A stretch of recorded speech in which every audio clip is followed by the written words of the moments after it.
In February 2012 at Richford Gate Surgery, where I was assessed and sectioned on that day, it said I was sectioned because I was very guarded and suspicious.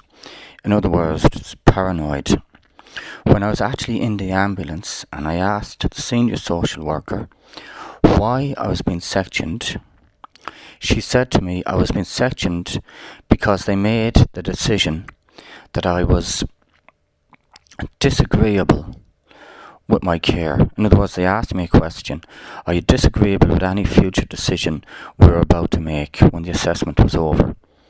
And I said, no, I'm not disagreeable. And they came back and they sectioned me and put me in the ambulance with the police. The reason for doing it was I said I was disagreeable.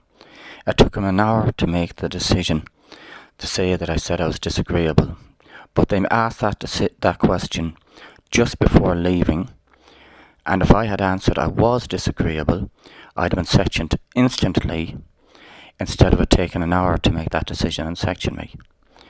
I never said I was disagreeable, I said I was agreeable, and it was stated to me that I was not sectioned because I was suspicious, in other words, paranoid.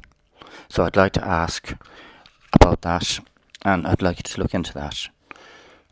Also, to verify it, Dr. Willis thinks I was sectioned for saying I was disagreeable because he's got a bad memory. That's debatable. He might have in fullness of time, he might remember properly or whatever, but the bit about me being sectioned for being paranoid, if he thinks I was sectioned for being disagreeable, and that's the reason, where does the whole thing about being paranoid come from? Or suspicious?